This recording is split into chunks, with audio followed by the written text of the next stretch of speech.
what really happened with your host, Mike Rivero. You're listening to the Republic Broadcasting Network, where you'll find out what the Fukushima's going on. And aloha, America. Welcome back to our show, hour number 3. And let's talk about immigration, refugees, a lot of things going on. Apparently, U.S. District Court Judge Derek Watson is operating in a fantasy world of his own mind, where his authority exceeds that of the law, the Constitution, and the President of the United States of America. He has just declared his temporary halt of Donald Trump's travel ban permanent, or actually indefinite. It's there until a higher court overrules it. Now, obviously, this is now going to go on to the Ninth Circuit Court of Appeals, who will no doubt uphold Judge Watson's tomfoolery, or in this case, Derek foolery. And from there, it'll go to the Supreme Court. And I got to tell you, U.S. District Court Judge Derek Watson makes me ashamed to live here in Hawaii, because this is where all this nonsense is coming from. And again, we are finding out more and more that the judges who are putting up roadblocks to the travel ban are not doing so out of the law and the Constitution. They're merely expressing their opinion. They don't agree with it and are using that as if it were a force of law. And it isn't. Judges' opinions are irrelevant. They're not allowed to write the law or rewrite the law from the bench. So, now then, as one of our callers mentioned, European Union President Jean-Claude Juncker has come out with one of the most absurd things he has ever said, saying that unless Donald Trump ends his support for Brexit, unless Donald Trump starts supporting the unity of the EU, that he, Jean-Claude Juncker, is going to start breaking up the United States of America, just to show Trump what it feels like. And he's specifically saying that Juncker is going to promote the independence of Ohio and Texas. Well, Texas does want to break free. There's an independence movement down there. I don't know about Ohio. But there are a couple of differences here. When the United States was formed, it was a confederation of states of people who all spoke the same language, had the same culture and belief systems. That's not true for Europe. The EU was imposed from outside, trying to blend together all these people with different cultures and different languages. And it was sold to them purely as a free trade, free travel bloc, and then mutated into something far, far worse. So Juncker is out there saying that he is going to work for the independence of Ohio and Texas unless Donald Trump drops his support for the Brexit. Nigel Farage responded by calling Juncker a fool. And he's absolutely correct on that. Now, over at the EU, senior figures there are still trying to get back into Britain and say it's not too late. You can still change your mind and remain our slaves. Really, you know, it's much better being our slaves than not being our slaves, because we'll make it much worse for you not being our slaves. They're not going to quit. I'm sure in the back of their head they're figuring somehow in the next 2 years we will end this nationalist, populist nonsense that threatens our new world order. Now, Hungary has passed some new strict laws regarding immigration, regarding asylum seekers in particular, saying the asylum seekers must be kept in designated transit zones and camps while their applications are processed. In other words, they can't just come into Hungary and blend in with the general population while waiting for the paperwork to catch up with them, which can take years, because there's so many of them. Now they have to remain in these designated transit zones. Needless to say, all of George Soros' non-governmental organizations are out there screaming, it's foul, it's racist, it's, how are you expecting us to blend the population together when you're trying to keep them apart? They're fighting an uphill battle, because the leaders of 4 Central European countries are vowing that they are not going to go along with this open border relocation of Middle Eastern and African refugees, and they don't care how much they're fined by Brussels. Some of them are even saying they won't pay it even if they are fined. We're beginning to see the breakup of the European Union because Brussels has just grown way too big for its britches, and they've become abusive. It almost reminds me back in our own Declaration of Independence, where it says, experience has shown that people are disposed to suffer while evils are sufferable. But when a long chain of abuses and usurpations pursuing the same objective evinces a design to reduce them under absolute despotism, it is their right, it is their duty to throw off such government and provide new guards for their security. And that's what's happening in Europe. When Brussels abuses, the predations of the European Central Bank were tolerable, people would just say, go along and say, okay, yeah, okay. But now we have European countries being driven into starvation by the predations of the private central bank, the ECB. We're seeing the nightmare of the refugee program, and Brussels crossed that line. The evils are no longer sufferable. And the Europeans are standing up and saying, enough. This isn't working. It's time for a change. Now, interestingly enough, we're going to do a quick shout out now to our on-air affiliates who are just now rejoining the network. Remember that attack in Berlin, this Anis Amri stole a truck and crashed it into a Christmas market, killed 12 people. It turns out there was a German state interior minister who blocked his deportation 9 months before the attack happened. And that is now coming on out despite the cover-up, and parliamentarians are saying that this guy needs to resign. He is clearly a security risk to the nation, as is anybody who works to bring in criminal immigrants to a population just because it serves the New World Order. The Scottish Parliament is now backing Nicola Sturgeon's demand for a new independence referendum, and I certainly hope that they have more safeguards against election fraud than they did the last time out, because the last time out they weren't even trying to hide the election fraud that was going on. So for the people of Scotland, you need to overhaul the election system and come up with something that you can have a high degree of confidence actually represents the will of the Scottish people. Because polls are showing the vast majority of the people of Scotland do not think that first independence referendum was conducted fairly and honestly.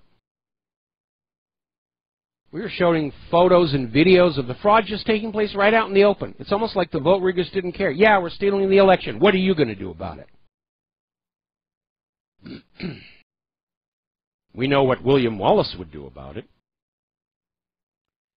Now, apparently down at San Diego, an attorney general from one of the Mexican states has been arrested for smuggling and distributing drugs over a period of years. These are charges filed by the state of New York earlier this month. Charges against Edgar Vetia, who is Nayarit's state prosecutor. And he's been arrested at the border. So the United States isn't the only nation whose government is itself steeped in drug money corruption. Now, here's something that's going to keep a lot of people up at night. There's this refugee who's been admitted to the United States of America. They took his fingerprints, and long after he has been released into the general population and nobody knows where he went, they found a match. The same fingerprints were all over this Iraq bunker that was used to hold hostages in terrible conditions. And this guy is now roaming the streets of America. Anyway, you know what this is? This is another breach of the contract.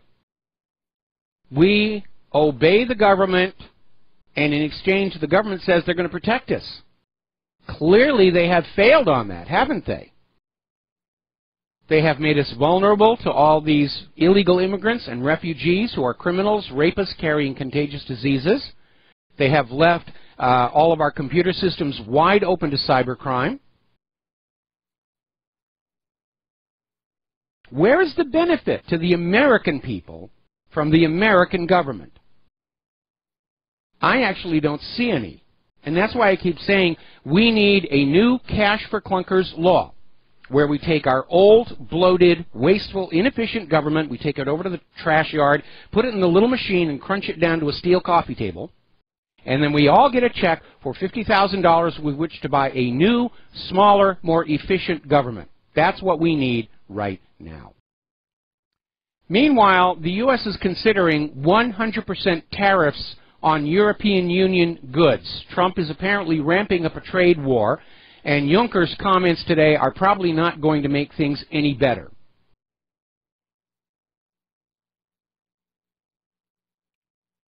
So far from unifying the world, unifying the supply chain, this push for a global government is actually starting to result in more blockage of international trade, which is exactly what they do not want. The agenda is seriously in trouble. Another article out of Investment Watch blog. What path will globalization take moving ahead into 2017? Are we going to witness the end of globalization? I think we're witnessing it right now. We're witnessing it right now. People do not want a global government. They can see how abusive and tyrannical national governments are. A global government would only be worse because there'd be no alternative. There'd be no restraint on them. At least in our present world, if you get sick and tired of the government where you are, you can move. And a lot of Americans are turning in their passports now and heading to other countries. Under a global government, that can't happen. You are stuck with whatever the ruling body wants to do to you. Thin out the population. We're running out of money for retirement. Let's start killing the old people. And there's nobody to stop them. Take the absolute worst myths about Hitler, Stalin, Pol Pot, blend them all together, and realize that if there is a global government, it is only a matter of time before such an individual seizes that golden throne of planet Earth. It will be inevitable. I think human civilization is best served by a planet Earth with 1,000 little tiny nations all over it, each taking care of their own needs internally, and there'll be a little cross-border trade, because people find a certain charm in having something from other countries, a lot of tourism, and no large empires trying to own it all. Now, there's a lesson from history, and it has to do with the fall of Rome, specifically the Western Empire. And Valens was considered the last real emperor of Western Rome, and he fell, or rather, he basically lost Rome at the Battle of Adrianople. And I may have mispronounced that. And it was when the Goths swept on down into Roman territory. And the reason they lost that battle, and the reason Rome fell, was they were mismanaging their migrant crisis, and it cost Rome its empire. Because long before the Goths actually declared war on Rome, Goths were coming into Rome looking for shelter. And Rome said, sure, come on in. And that began a chain of events that led to the collapse of one of the biggest political and military powers the world has ever known. And maybe that's the plan. Maybe that's what Soros has in mind. Flood the refugees and immigrants into a country, eventually it'll collapse and make way for the global government and the new world order. Alrighty, moving along here. We've been talking about the abuses of civil forfeiture. We're starting to actually get some numbers on that. In the last 10 years, the Drug Enforcement Agency has seized $4 billion, with a B, from the American people. Most were never even charged with a crime. They're just grabbing cash for the sake of grabbing cash. And I remember when this whole civil forfeiture thing first started up, all the way back in the 1990s. And there were some courageous newspapers, like the Philadelphia Inquirer, who stood up and said, this is bad. This is going to be abused. Civil forfeiture was originally when we find a drug criminal that we know is guilty and he's been convicted in the court of law, we can seize his wealth and defund his future criminal enterprises. And almost immediately they stopped going after these big drug lords who've got teams of lawyers to protect them, and they started stopping people at airports and seizing cash. You got too much cash? Well, it could be used for drug dealing. No, that's not what I was going to do. Well, we have to err on the side of caution. You may be about to do something really nefarious. That's really way too much money for you to be carrying. You should be using your plastic. $4 billion seized by the DEA. And that's just the DEA. That's not Customs. That's not ICE. That's not your local police department. The number is much, much worse. We're living under a government that is pillaging its own people to survive.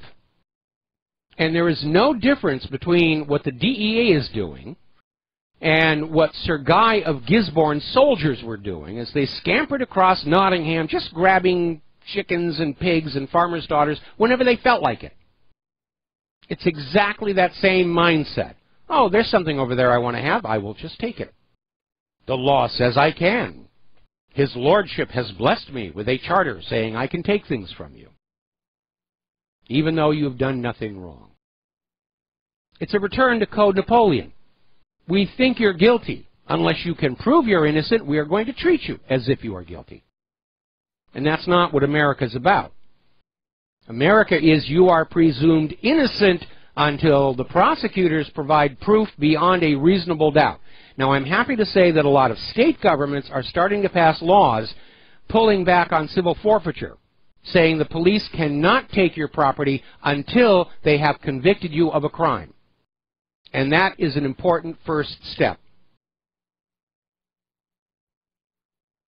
Now, out there in the arena of political correctness, there's this weird video, and we posted it to the front of whatreallyhappened.com, where the new feminist agenda is that men have no rights, no causes, no reasons. They should just do what we tell them to do. And this is the legacy of the late 1990s militant feminism. Now, the original feminist movement was about things we could all get on board with. Equal pay for equal work, equal access to education, equal access to credit. It all made sense to us. We could support that. And then all of a sudden in the 1990s, feminism got hijacked. And it was all this, all men are rapists, and there should be male-only curfews. And it wasn't an attempt to bring equality and balance to the society, but to reverse it completely. And they're still pushing that. This idea that, men are just, dribbling genitals and that's all they are. And the political correctness has just gone totally wacko. Apparently, according to Time magazine, there's a new book coming out just in time for the holiday season. It's called Santa's Husband. And the book portrays Santa as a gay man in an interracial relationship. Huzzah, huzzah, huzzah. And I'm sorry, I'm one of those guys who grew up with this image of a Mrs. Claus. But I mean, it really is getting ridiculous here. Apparently a school in North Hollywood is getting its budget cut because they have too many white students. We'll be right back.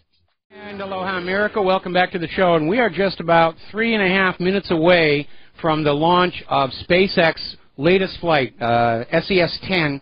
And this one is significant because, as you know, SpaceX's model is a reusable launch vehicle that flies up into space, then comes on down and lands under rocket power. And they've been having some problems getting it to work, but they got it to work. This is the first flight that will use a first stage that has been on a previous flight. And, of course, this is what is hopefully going to make SpaceX more cost-effective.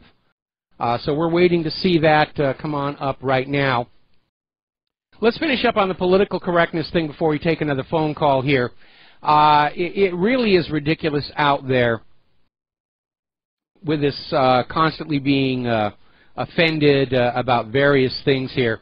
Michael Moore, of course, is out there saying that Donald Trump's ending of Obama's climate regulations is going to end all human life on the Earth.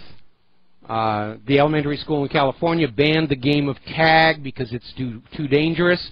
And then there's that one we talked about this, where the high school in Iowa, students wearing red, white, and blue for a basketball game were denounced as racist. Oh, you're hurting the feelings of the refugees and the illegal immigrants here. And it just goes on and on. I love this one over at Carleton University. They removed the scales from the gym because they didn't want the overweight people to feel bad. It really is nonsense. All right, we're going to take a phone call. Bob in Las Vegas, aloha. Welcome to the show. What's on your mind? Hi, Mike. Before I get to my question and comment, I just want to let you know your gift-wrapped copy of Santa's Husband is on the way. Well, thank you very much. I will certainly be showing it and sharing it with our people here. And you know, it is ridiculous. And I understand everybody likes to impose their own values on the traditional figures, but I think this really goes over the top. And if this book has any sales at all, it's probably going to be more as a joke than anything else. It might sell more books than It Takes a Village. Who knows? That's true. Well, anybody could sell more books than It Takes a Village. I was actually joking, but I am sending you a gift box with a couple books. Mike, your point about Syria and Crimea and the utter hypocrisy of the U.S. government, boy, I love that comparison you made. I mean, it's true. I mean, what's happening there, and you know what Michael Moore said about ending human life on Earth due to the pullback on the climate policies. He might be right, but not due to climate change, but due to nuclear war. If Trump doesn't pull back from Syria and Ukraine, these insane policies, we might see an end to human life if this continues. Well, we have Fukushima, now we've got Turkey Point, the residue from 3 Mile Island and Chernobyl. You know, we may already be doomed. So if the radiation is going to kill us anyway, then, hey, let's put out more carbon dioxide. It's not going to make a difference in the long run. Yeah. You know, Mike, I was thinking about something, you know, how JFK, I believe, was the first president born in the 20th century. Bill Clinton was the first president who was born in the baby boomer generation. I'm wondering, when are we going to see our first president who swears by the independent media? Well, Trump is a big supporter of the independent media. He knows that the independent media backstopped him against the propaganda from the corporate media. And Trump and Spicer have not hesitated to express their disdain for the corporate media and its inaccuracies. I would like it if, well, Trump's very, very busy, but somebody from Trump's administration became a spokesperson, an outreach person to the independent media and come on our shows and help us build our audiences. To sort of, not necessarily to support Trump, although obviously it's going to help, but to try and encourage our corporate media to go back to actually reporting honest news to the American people. Because if they don't do it, if they don't start telling the truth, they're going to go out of business. Because the people who fund them now, these billionaires who are writing all these checks to support them, they're going to stop signing the checks when it becomes very obvious the corporate media is no longer able to control the minds of America. Anyway, Bob, thank you, Mike. We're going to let you go. Take another break for commercials. We'll be right back. Aloha, America. Welcome back to the show. I was watching the live feed from the SpaceX.com website. The launch went off just fine. The first stage, the reused portion, which was the major point of this, worked just fine. It's already separated. The second stage is continuing on into orbit. The first stage is beginning its trip back down to Earth, and if it lands successfully, that's got to be a great moment. And my hat is off to those SpaceX people. It's great that America's back in space any way that we can, because It is truly amazing. And, you know, it's so great to watch it while it's happening, because they got the cameras all over the rockets and everything. When I was a kid, that never happened. I remember sitting there in school, we're getting ready for Alan Shepard's suborbital flight, which, of course, just went on and on and on and on. And then finally they launch, and we see the rocket go up, and that was the end of it. We just had to wait until they say, yeah, he's done. Today we got all the video coverage. It's rather amazing stuff. All right. Pardon my enthusiasm. I am a space nut. What can I tell you? All righty. There has been another mass shooting over the weekend, and to nobody's surprise, it took place in a gun-free zone. Isn't it amazing? Those signs don't actually work. You know what I think it is? These mass shooters have their brains so badly melted on prescription antidepressants, they have forgotten how to read. They can't read those signs. So maybe what we need is a sign with a gun that's got that red circle and the slash through it. Think that might work any better? No? I have another idea. Instead of a sign that says gun-free zone, we have a sign that says warning to all rapists, burglars, and nutcases. 10% of the people in this venue are carrying concealed. You guess which ones. And I'll bet you a lot of this mass shooting problem would go away. Because by and large, these mass shooters do what they do in the full expectation that they're going to walk away from it. And they don't. Another one of these gun grabber stories. Apparently a 5-year-old girl has been suspended from kindergarten because she played with a stick that looked like a gun. And she didn't bring it to school. It was a stick in the schoolyard that apparently had the right angle where it looked like a gun, and she picked it up and was holding it like it was a gun. Instant suspension. It really is absurd.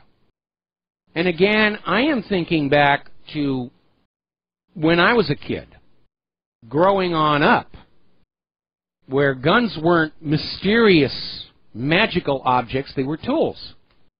On your 12th birthday, you got your first gun, and you got the lecture on gun safety. Actually, you got the lecture on gun safety growing up. You know, because you'd stand there looking at the guns in the gun case, and you'd ask questions, and they'd answer questions.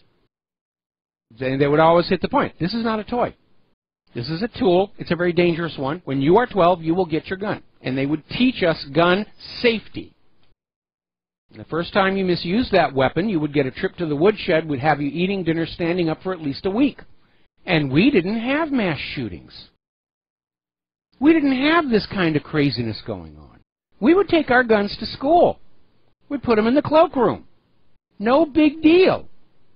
Because on the way home, it's farming country, the kids would stop off and chase the critters out of the farm fields. That was a normal part of life, and there were no mass shootings.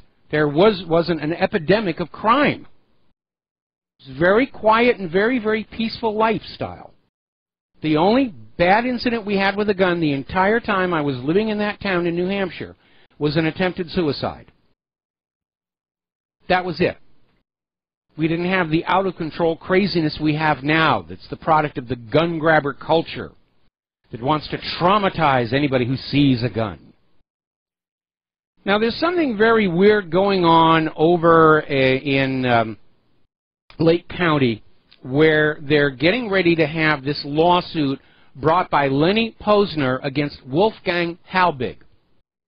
Now, Wolfgang Halbig, as you know, is a professional school safety inspector who has raised some very serious questions about what happened at Sandy Hook. And in an attempt to silence him, Lenny Posner is suing him to make him shut up, saying, you are defaming the families, you are wounding us, you're continuing the pain with all these questions, we have accepted the official story, we're ready to move on, why can't you? And oddly enough, Lenny Posner spent 15 minutes trying to get the judge to have the press removed from the pre-trial hearing. They haven't even started the actual lawsuit. And Posner is out there saying, no, we don't want any press. We don't want to have any video. We don't want to have any recordings. Got to keep this secret.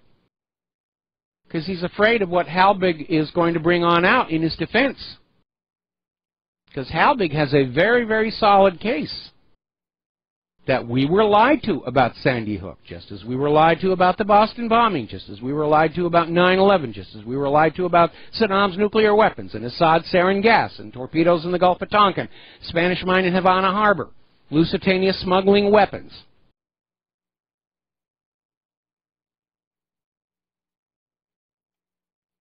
Now, there's a video on the front page of whatreallyhappened.com of Democratic Representative Michael Capuano.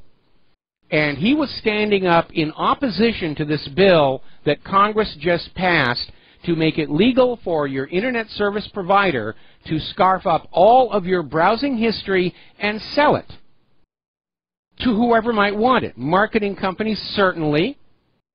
Blackmailers, maybe. There's no control. There's no restriction. And Capuano got up there and he made a very common sense argument about why internet privacy ought to be respected. And he starts out by saying, I bought underwear on the internet last week. I don't want anybody knowing what size underwear or color I'm wearing, but they're going to sell it to the marketers, and the marketers are going to hit me with more ads for underwear. Does that make sense? No, I just bought the underwear. I don't need to look at ads for more of it.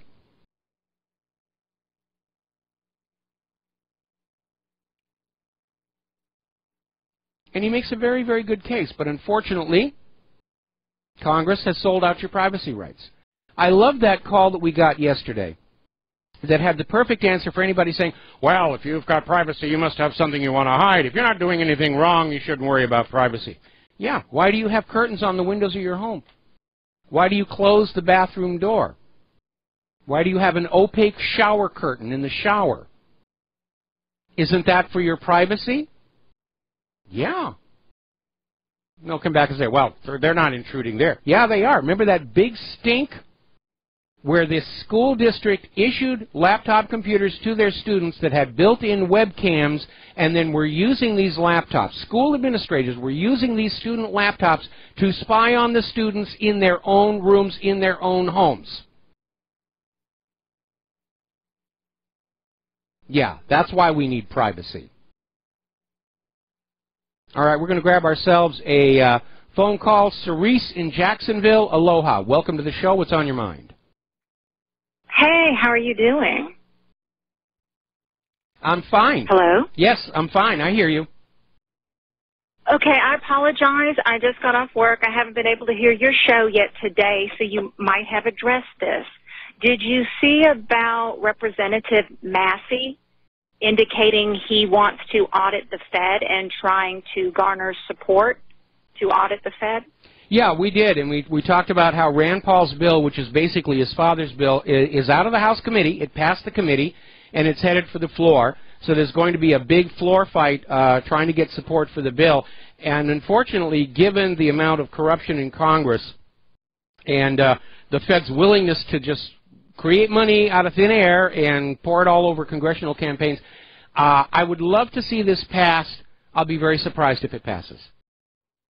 Okay, this gets to really why I'm calling, which is I'm a busy person, you're a busy person. It's been covered on your show before that we don't really have the time to go march in the streets, but to me this is so important.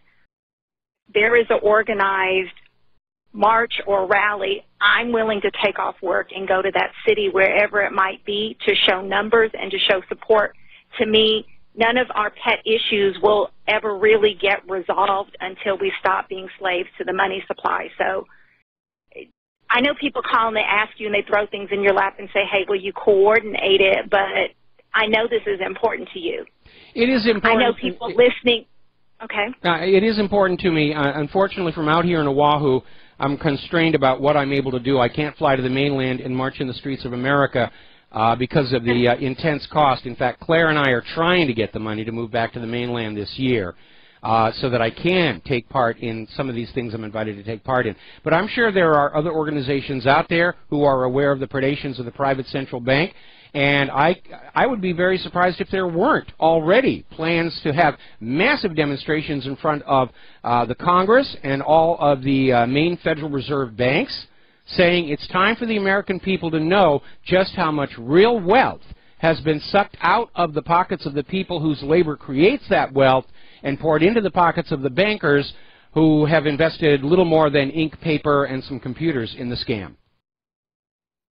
Okay, so I'd like to say to your listeners, if anybody is aware of organizing events to show that this is something the American people care about, if people can call in just to make us all aware so we can show up to the same event and have our numbers really count.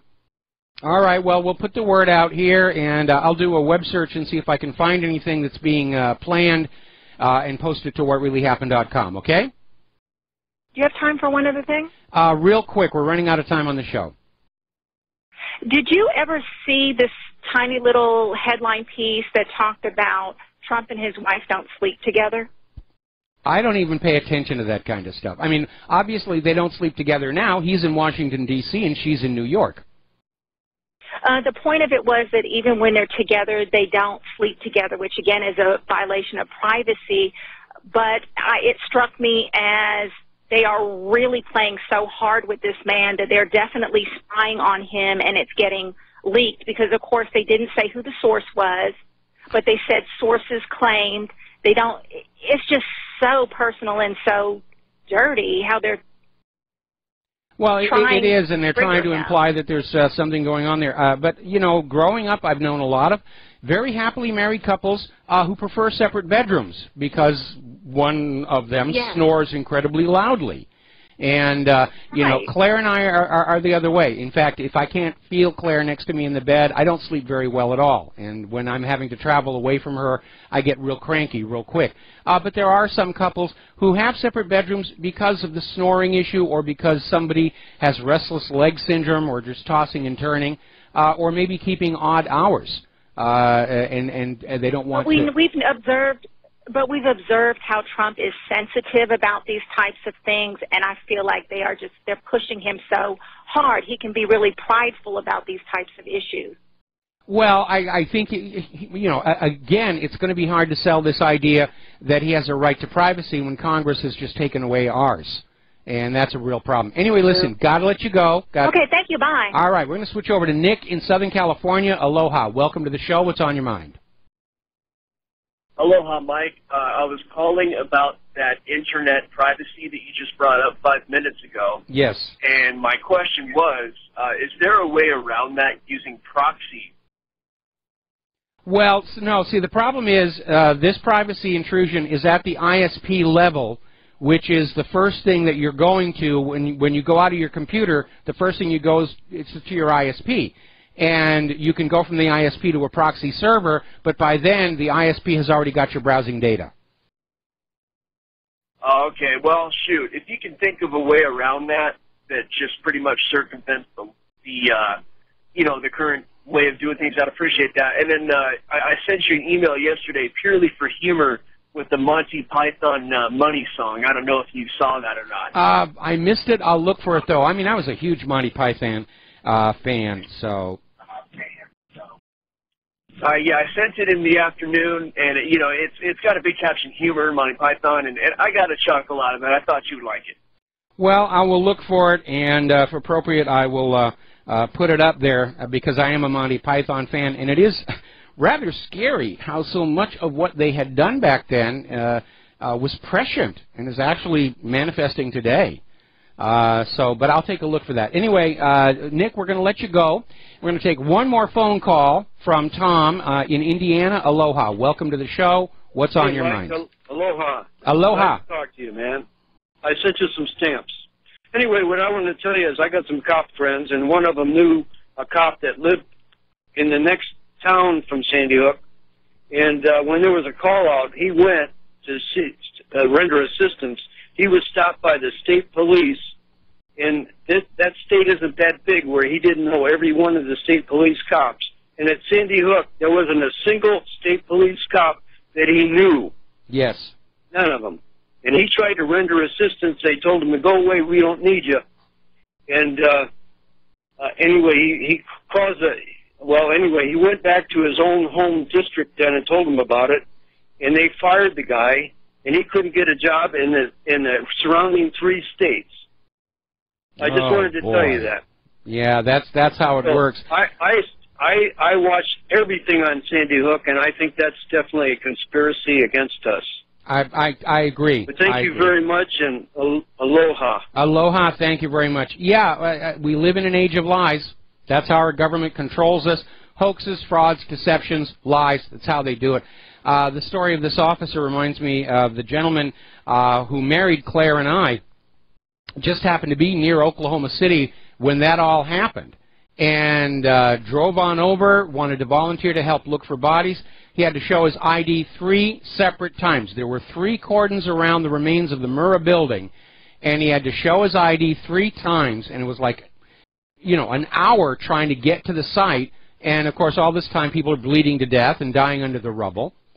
And it was just so tightly controlled. And that right there tells you something wanky is going on. All right, we're going to close the phone lines for the rest of the show here and get back to the news here.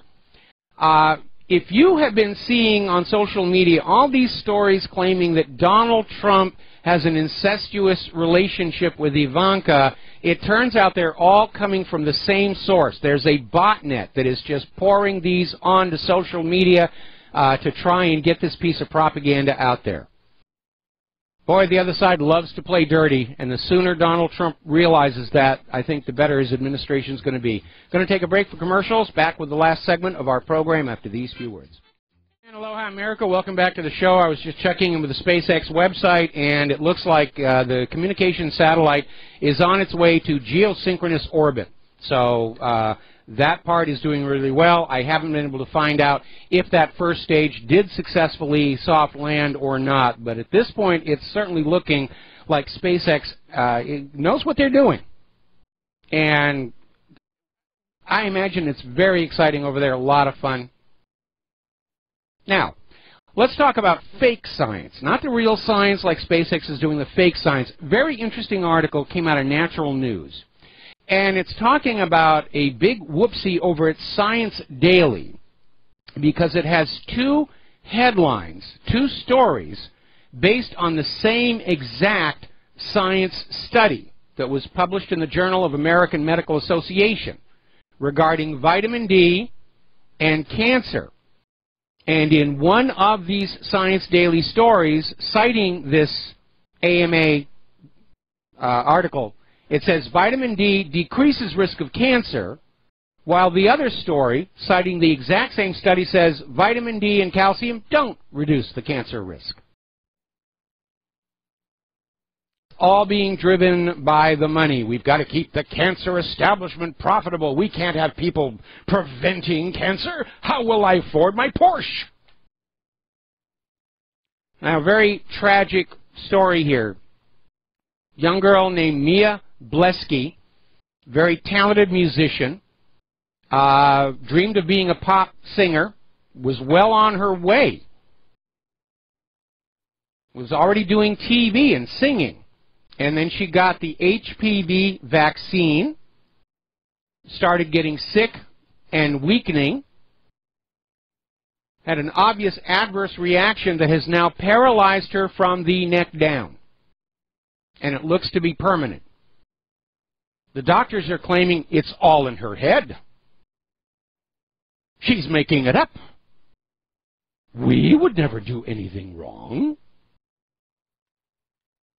Another article, LouRockwell.com, Vaccination Rethink, and it's harking back to a tragedy that happened in 1993, where 93,000 elderly Americans were vaccinated with a contaminated flu vaccine, and it killed them.